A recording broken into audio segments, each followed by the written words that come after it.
I was chasing shadows, moving too fast. Didn't see the way our love couldn't last.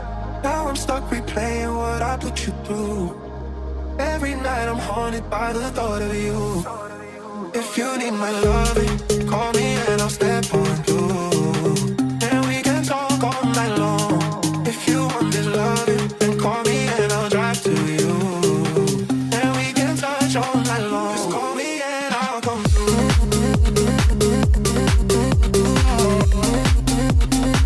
Just call me and I'll come through.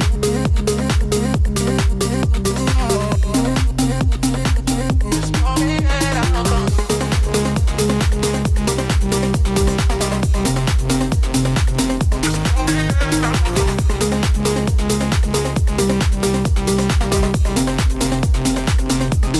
I was chasing shadows, moving too fast.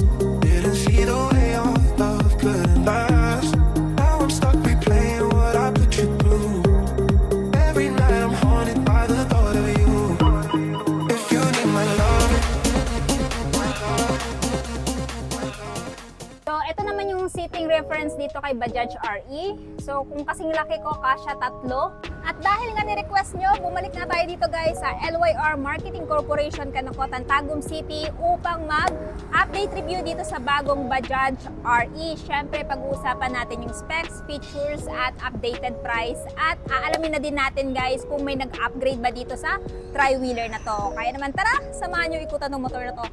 Let's go! Ito yung world's #1 tri-wheeler. Walang iba kundi itong Bajaj RE. So, meron silang color variant na available dito guys na white, yellow, ayan, blue dito sa LYR. Pero ito yung napili nating i-review. So, before muna natin ikutan to guys, dito na muna tayo sa kanyang technical specification. This Bajaj RE guys, ito ay powered by 236.22cc. So, kung before guys, 198cc siya, ayan, nag-upgrade siya pagdating sa kanyang displacement. Tapos ito ay 4-stroke, forced air and oil-cooled DTS FI engine, kaya napakatipid na sa gasolina. At ito ay merong lakas na 7.6 kilowatts at 4,500 RPM. And max torque of 19.2 Newton meter at 3,250 RPM.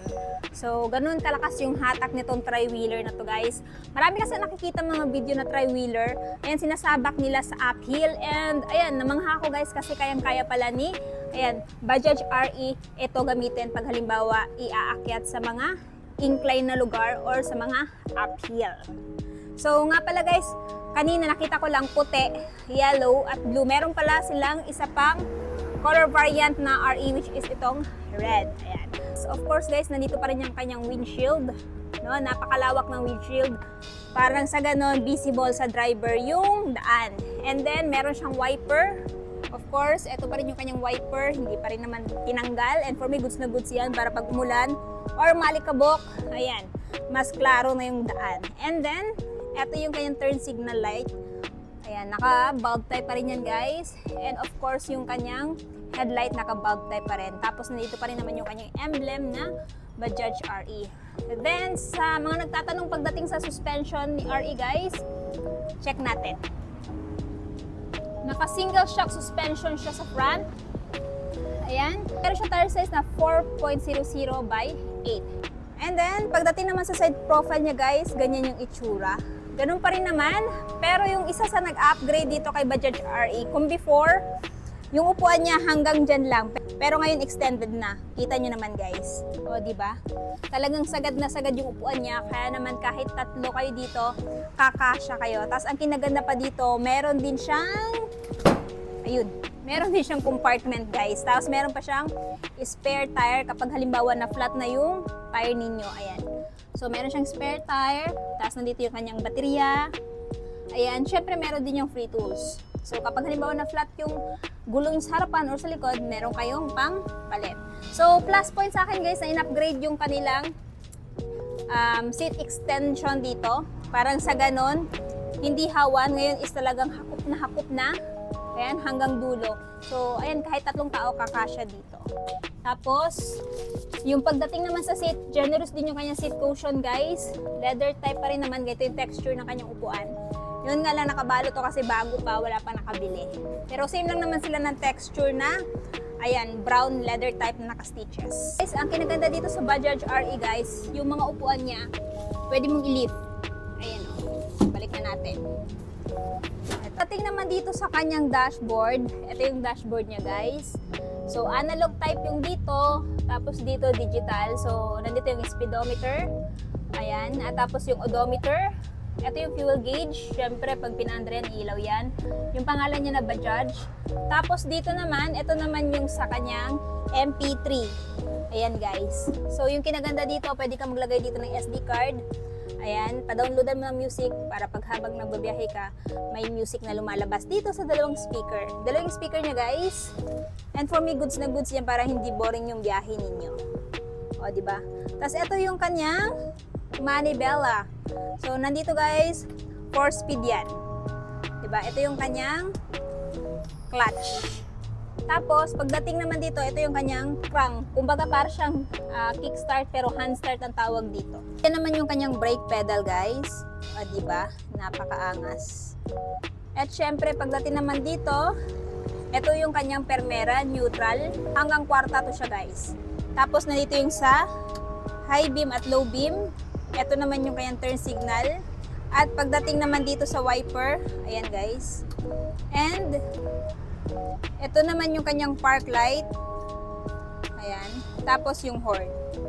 Then, ang kinaganda dito guys, meron din siyang parang pocket dito. So, if ever guys, ilalagay niyo yung papers ng motor nyo dito, ay walang problema dahil pwede nyo ilagay dito. Pwede din kayo maglagay dito ng mga personal belongings niyo, pero pag aalis kayo, syempre kunin nyo. Kasi baka manakaw kasi wala itong lock. Ayan. O, diba? Tapos, ito yung side mirror niya. Yung magkabilaan yan. May hawakan din dito. Yung angkas mo, kung sasakay siya dito. At syempre, meron din siya lagayan ng bottle dito. Ayan. So, ako nasa gitna, guys. So, kasya dito, isa pa dito, at isa pa dito. Naman tayo sa likod, para sa mga pasahero ninyo, kasya dito 4 na bata. Kasi napakalawak at spacious naman dito. Tapos pwede dito ilagay yung mga pinamili nyo. Halimbawa, meron kang pasahero na maraming pinamalengke, pwede ilagay dyan at pwede din dito. O, diba? So, gamit na gamit talaga to guys, pang pasada or hindi naman kaya pamalengke ninyo. Tapos meron pa siyang seatbelt dito na parang sa sasakyan. Ayan. Tapos, eto yung kanyang pintuan. So, angat mo lang yan ng ganyan para makapasok kayo. So, ganyan ka-spacious dito sa kanyang floor. So, ito naman yung seating reference dito kay Bajaj RE. So, kung kasing laki ko, kasya 3. Isa dito, ikalawa, ikatatlo. Pero kung halimbawa mga bata naman, kasya dito ang 4.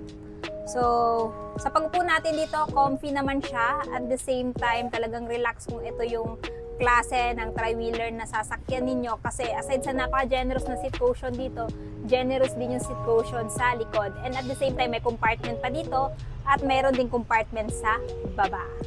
Ayan. Comment down below kung ito ba yung klase ng tri-wheeler na bibilhin nyo ngayong taon. I want to know in the comment section below. At isa pa guys, meron kayong mapaglagyan dito ng papel or pamunas. Ayan, naka-rubberize na din yan.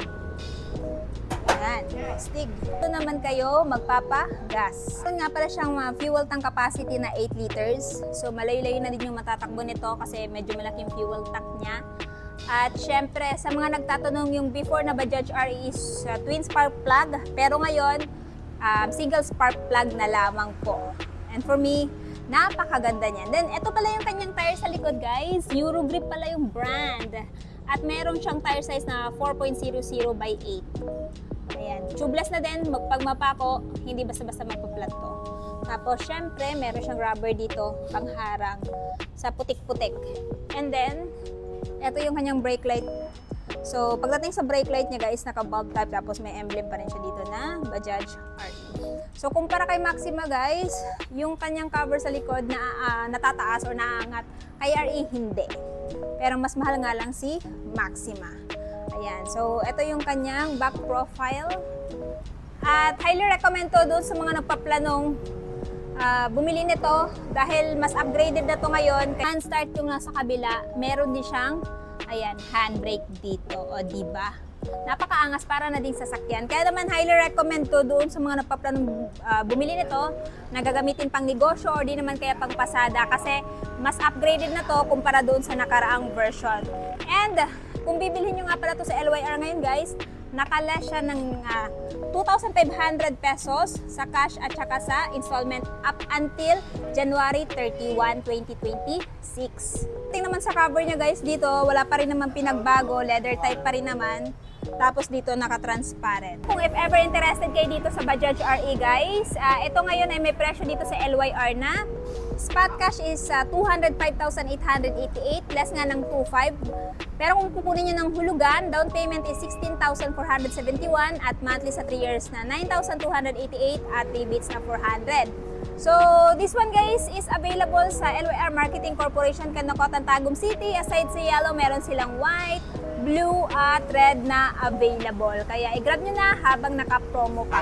Full address, lalagay ko na lamang dyan sa description box, maging yung phone number para mas makapag-inquire kayo regarding sa tri-wheeler na to. So, ayun na guys, natapos na nga natin ikutan tong tri-wheeler na to. Ano yung masasabi nyo sa Bajaj RE? Sulit ba siya sa presyo niya? At ano yung katangian niya kung bakit ito yung consider nyo bilhin ngayong taon? Paki-comment naman sa baba. At syempre, kung bago pa lang kayo sa channel ko at hindi pa nakapag-subscribe, huwag kalimutan mag-subscribe para ma-notify kayo once may bago tayong upload na gaya nito. And also, please follow me on my Facebook page, Instagram at TikTok, Langga Deal. So, ayun guys, hanggang dito na muna tayo. Ride safe and peace out!